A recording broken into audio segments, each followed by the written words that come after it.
Good evening students, welcome to study with Preksha. आज हम आपके लिए लाए हैं क्लास 6 की इंग्लिश वर्कबुक जो हमने कल शुरू किया था, चैप्टर 5, जिसका लिंक लेसन था a different kind of school. आज हम उसी की आगे की स्ट्रक्चर ग्रामर की वर्कशीट लाए हैं जो किताब में आपको मिलेगी पेज नंबर 29 पर। देखो बेटा, ये ग्रामर का एक डिफिकल्ट टॉपिक है जिसे मैंने आपके लिए आसान बनाने की कोशिश की है। बातचीत करने के दो तरीके हैं। एक है बिल्कुल सीधी बात, जैसे मैं आपसे बात कर रही हूं, इसे कहते हैं डायरेक्ट स्पीच, जिसमें एक कहने वाला और एक सुनने वाला। कई बार सुनने वाले का जिक्र होता है, कई बार नहीं होता, लेकिन सुनने वाला हमेशा मौजूद होता है। दूसरा है कि जब इन दो लोगों के बीच की गई बातचीत इन दोनों में से ही कोई एक किसी तीसरे को बताए तो उसे कहते हैं इनडायरेक्ट स्पीच। देखिए, ये एग्जाम्पल है आपके सामने। ये एक फॉक्स और एक लड़की ये बात कर रहे हैं आपस में। फॉक्स कह रहा है आई एम हंग्री। फॉक्स है स्पीकर, बोलने वाला, और ये लड़की है लिसनर, सुनने वाली। ये दोनों आपस में बात कर रहे हैं। आई एम हंग्री ये डायरेक्ट स्पीच है। अब इन दोनों के बीच हुई बातचीत को, फॉक्स और हंग्री लड़की के बीच हुई बातचीत को ये लड़की अपनी फ्रेंड को बता रही है।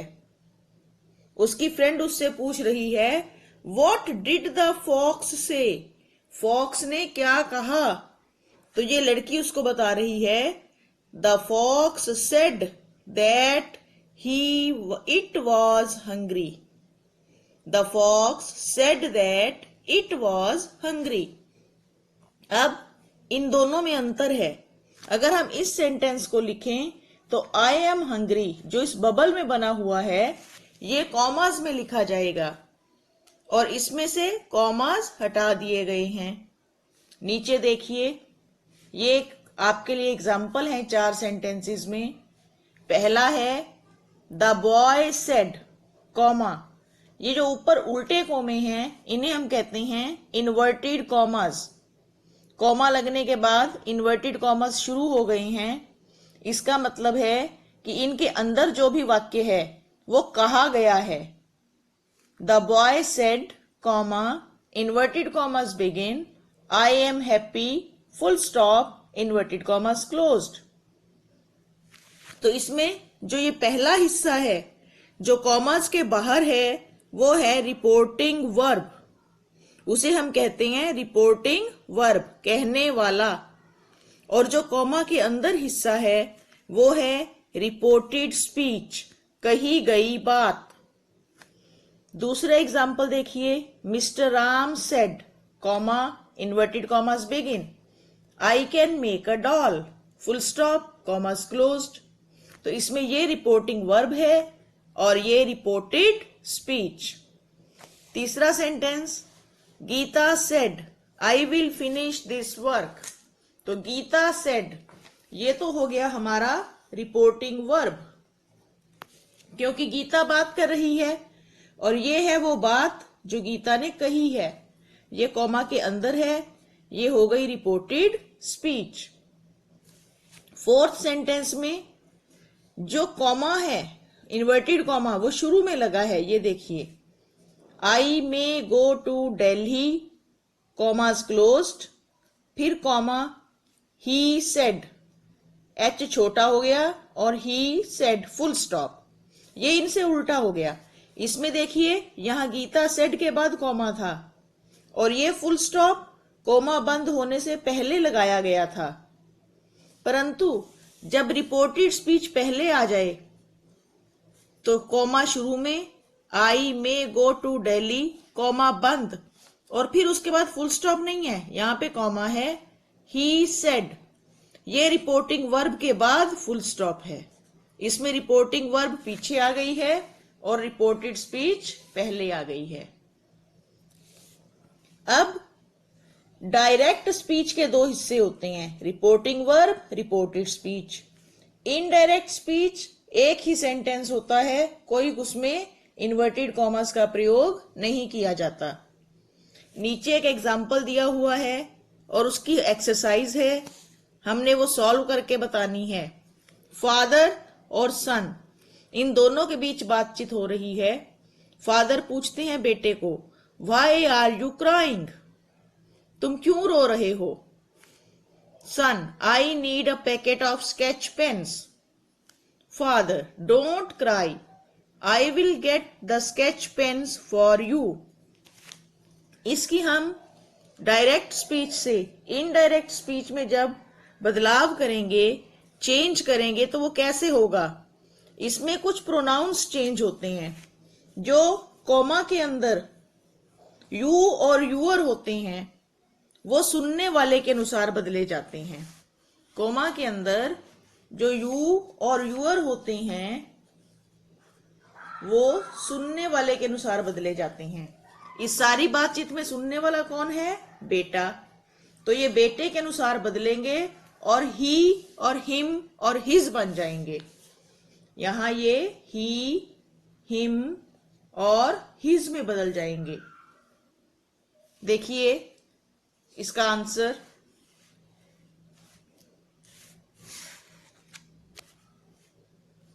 The father asked his son, why वहीं रहेगा। इंट्रोगेटिव का सिंपल असर्टिव सेंटेंस बन जाएगा। ये हो गया, वाई यू आर क्राइंग। तो अब इसमें हमने क्या करना है, यू का तो बना दिया ही और आर का बन गया ही के अनुसार was. The father asked his son why he was crying, full stop. अब बेटा कहता है, I need a packet of sketch pens. The son told him, यहां तो अंदर क्वेश्चन मार्क था तो हमने लगाया आस्क। अब यहां फुल स्टॉप है तो सेड टू को बदल दिया टोल्ड में। ये क्या सेंटेंस था, the son said to his father, कि बेटे ने पापा को कहा, I need a sketch pens, packet of sketch pens. The son told him that he, अब ये आई है, आई बदलेगा कहने वाले के अनुसार। जो कॉमा के अंदर आई है वो कॉमा के बाहर जो कहने वाला है उसके अनुसार बदलेगा। तो कहने वाला भी यहां पे सन है, ये बात सन कर रहा है, तो आई भी हमने सन के अनुसार बदला। ही, नीड फर्स्ट फॉर्म है, वो सेकंड फॉर्म में बदल गई। He needed a packet of sketch pens and then father told him don't cry. Don't cry को बदल दिया नॉट टू क्राई। डोंट को बदलेंगे नॉट टू में, डोंट को बदलेंगे बेटा नॉट टू में। And I will get the sketch pens for you. अब यहां से आपको पूरी बात समझ में आएगी। यहां आई है फादर, तो आई को बदलेंगे कहने वाले के अनुसार। कौन कह रहा है, फादर। यू कौन है, सुनने वाला, सन।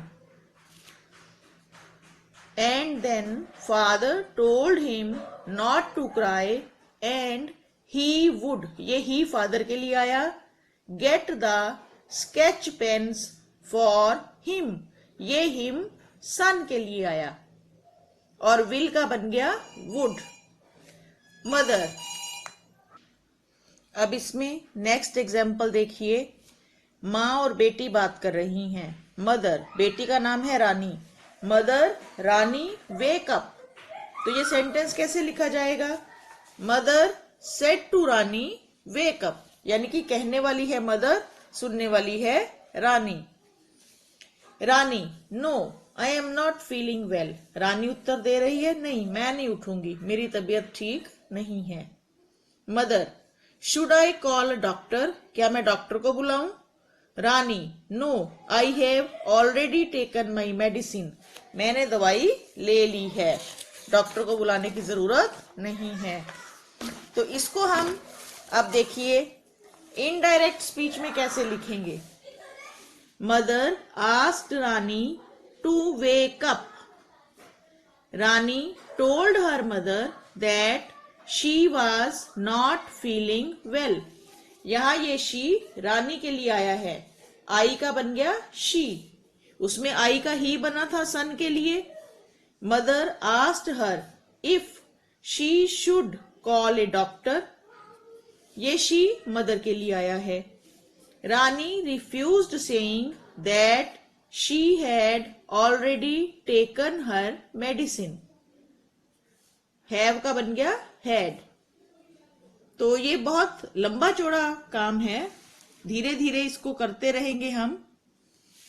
आगे अब देखिए आप रिलेटिव प्रोनाउंस, जो दो हिस्सों में संबंध जोड़ते हैं। दो प्रोनाउंस वे प्रोनाउंस होते हैं रिलेटिव प्रोनाउंस जो दो शब्दों में, ये दो वाक्यों में या वाक्य के दो हिस्सों में आपस में संबंध जोड़ते हैं। Who, that, which. हु लगता है सजीव के लिए, दैट और विच निर्जीव या छोटे आकार के एनिमल्स के लिए लगता है। This is the house which was built by my father. ये वो घर है जो मेरे पिता ने बनवाया था। इसके पीछे क्वेश्चन मार्क गलती से लगा है, फुल स्टॉप लगाइए। I know the boy who won the prize. मैं उस लड़के को जानता हूं जिसने इनाम जीता। The man who is wearing a white dress is our English teacher. Please give me the book that या विच यू बॉट यस्टरडे। जो किताब आपने कल खरीदी वो मुझे दे दो। Our teacher told us a story which we found very interesting. हमारे टीचर ने हमें एक कहानी सुनाई है जो हमें बहुत इंटरेस्टिंग लगी है। तो इसी प्रकार के और वीडियोस हम लाते रहेंगे, देखते रहिए और सब्सक्राइब करिए, शेयर करिए, लाइक करिए हमारा channel study with Preksha. Thank you.